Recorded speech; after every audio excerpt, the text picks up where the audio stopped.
तो episode start होता है मियो को दिखाते हुए उसके कपड़े बनकर तैयार थे और ओनर कपड़े घर पर लेकर आई होती हैं। ओनर कहती हैं कि ये पिंक वाला किमोनो तुम्हारे ऊपर बहुत खूबसूरत लगेगा। मियो भी मन में कहती है, हाँ ये किमोनो तो चेरी ब्लॉसम के कलर का है, बिल्कुल वैसा ही जैसा मेरी माँ पहना करती थी। इतने पर क्योका कमरे के बाहर आता है और मियो उससे कहती है, सुनिए मैं ये सारे इतने महंगे किमोनो नहीं रख सकती, बस कुछ ही रख लेती हूँ। क्योका कहता है, तुमने मेरे लिए हेयर स्ट्रिंग बनाई थी ना, ये मेरी तरफ से है तुम्हें शुक्रिया करने के लिए, तो सारे रख लो। मियो मुस्कुराते हुए कहती है, आपका शुक्रिया।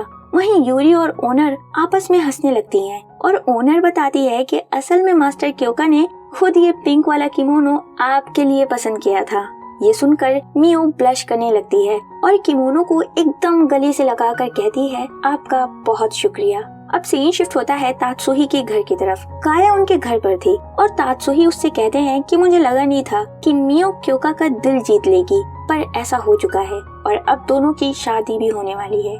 तात्सुही दोनों की एक फोटो काया को दिखाते हैं। फोटो देखते ही काया पहचान लेती है कि उस दिन उसके बगल से गुजरने वाला वो खूबसूरत शख्स ही क्योका है, मियो का होने वाला पति। वो एकदम से खिसिया जाती है। वहीं तात्सुही कहते हैं कि मियो और क्योका के एक साथ होने से हमारा सारा प्लान बिगड़ गया। मैं तो उसे अपने बड़े बेटे काजुशी की वाइफ बनाना चाह रहा था, और तो और तुम्हारे पिता तुम्हारा रिश्ता कुदो जैसे बदनाम परिवार में करना भी नहीं चाहते थे। काया अपनी जगह से खड़ी हो जाती है और कहती है कि आप मुझ पर छोड़ दें, मैं अपने पिता से बात करूंगी क्योंकि वो मेरी बात कभी नहीं टालते। तात्सुही मन में कहते हैं, कितनी बेवकूफ है ये, लेकिन शुक्र है इसकी वजह से मुझे ज्यादा कुछ करना नहीं पड़ेगा। अब अगले दिन मियो किचन में खाना बना रही होती है और बताती है कि क्योका ने हाना से उसकी मुलाकात कराई, तो वो क्योका को ग्रेटिट्यूड शो करने के लिए उन्हें अपनी तरफ से एक डिनर पार्टी दे रही है, जिसमें उसने गोदो को भी इनवाइट किया है। वहीं हम क्योका को देखते हैं जो कि गोदो को घर लेकर आ रहा था और वो रास्ते में गोदो को समझा भी रहा होता है,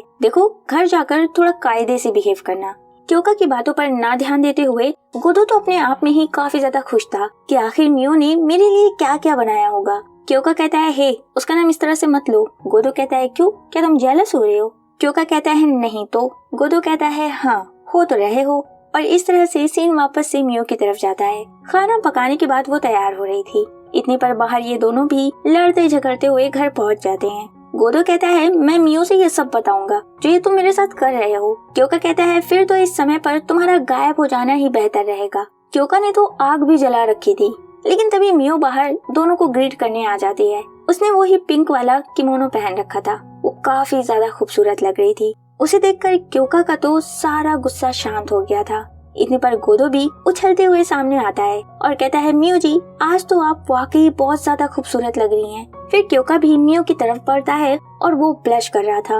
वो कहता है कि तुम तो सच में बहुत खूबसूरत हो। मियो काफी ज्यादा शर्मा जाती है। तभी क्योका अचानक बात पलटते हुए कहता है, मेरा मतलब तुम्हारा किमोनो तुम्हारा बहुत खूबसूरत है।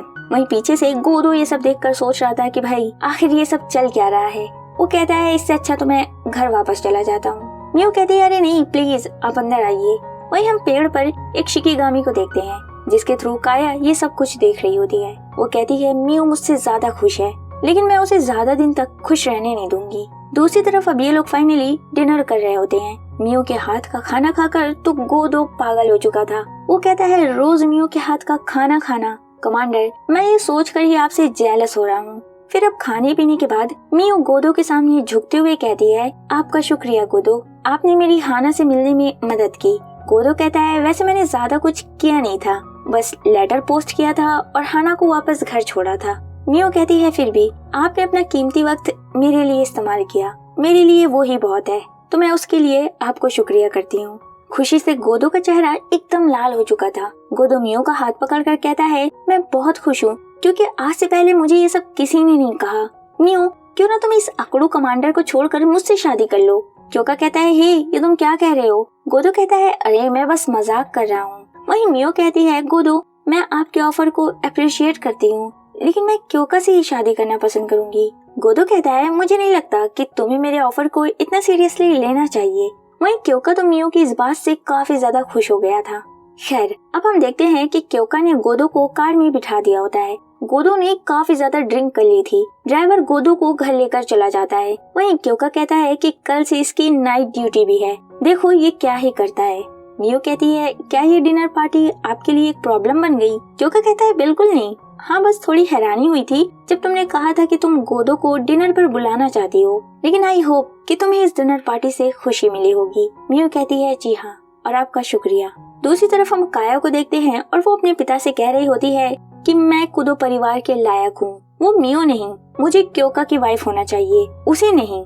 शिनुची काया की एक भी बात नहीं सुनते और कहते हैं काया अगर तुम्हारे पास इतना ही खाली वक्त है तो तुम्हें एक बेहतर वाइफ बनने की ट्रेनिंग वगैरह करनी चाहिए। ये कहकर शिनुची अपने कमरे में चले जाते हैं और काया खड़ी रहकर चिल्लाती रह जाती है। फिर उसे अपनी माँ की बात याद आती है कि तुम मियो से बेहतर हो, तुम्हें हमेशा उससे ऊंचा ही रहना होगा।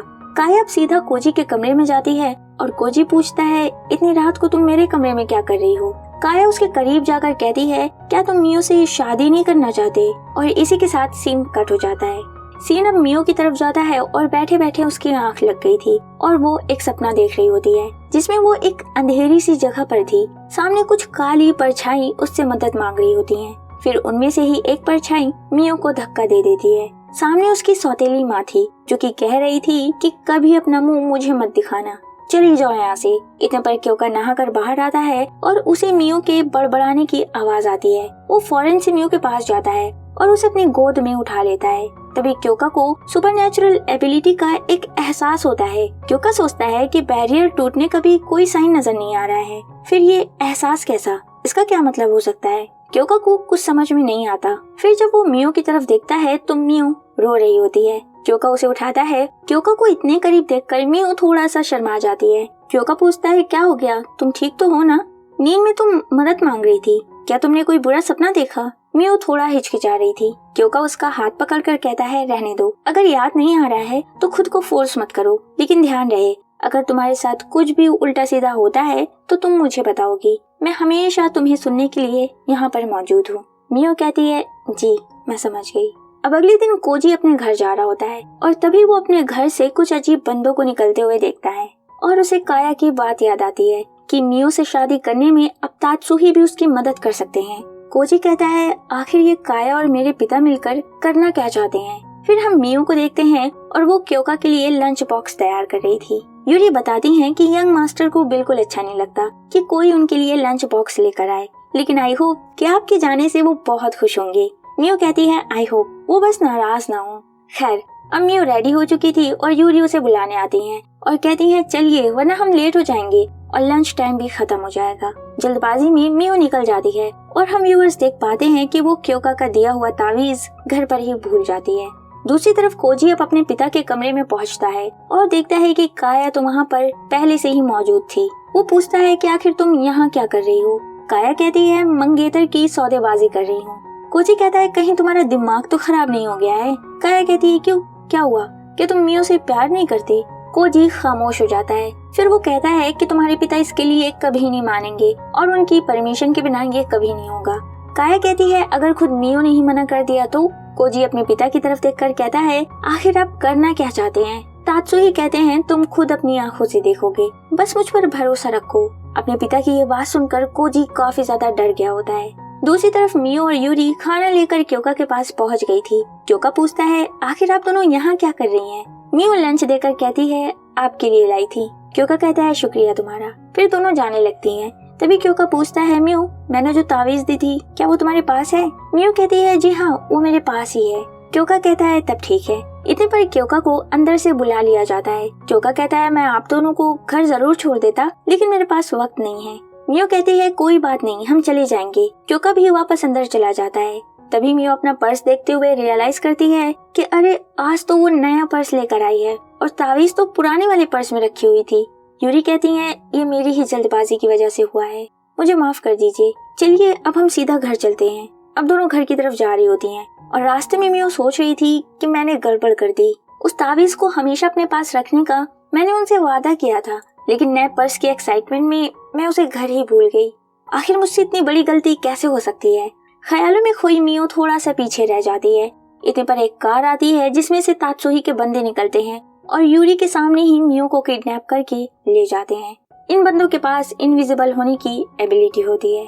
सीन वापस से कोजी की तरफ जाता है और वो कहता है कि आखिर आप लोग मियो के साथ करने क्या वाले हैं? काया कहती है ज्यादा कुछ नहीं, बस हम उसे फोर्स करेंगे कि वो खुद क्योका के साथ अपना रिश्ता तोड़ दे।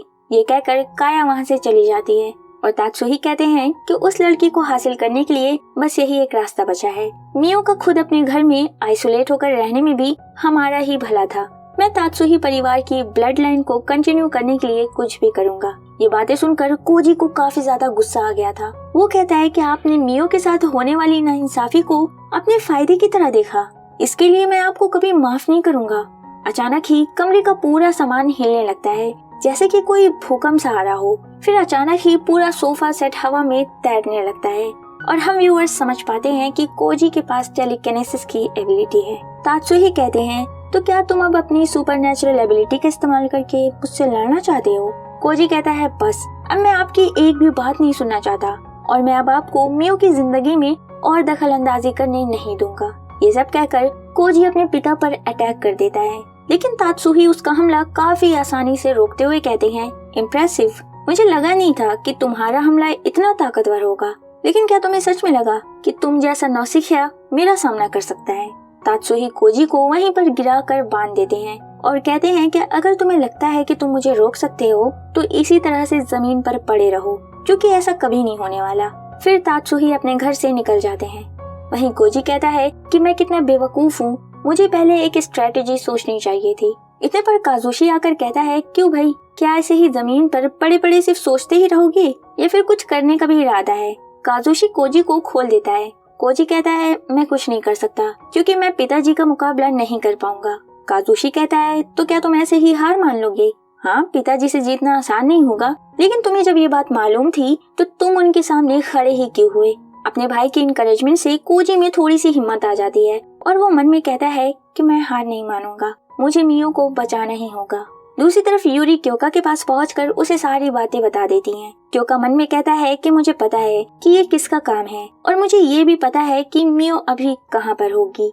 तभी अचानक बाहर से किसी के चिल्लाने की आवाज आती है। गोदो आकर क्योका से बताता है कि एक आदमी आपसे जबरदस्ती मिलना चाहता है। क्योका बाहर आकर देखता है तो ये कोजी ही था। कोजी कहता है, प्लीज मेरी मदद करो, मैं अकेले मियो को नहीं बचा सकता। और इसी के साथ ये एपिसोड यहीं पर खत्म हो जाता है।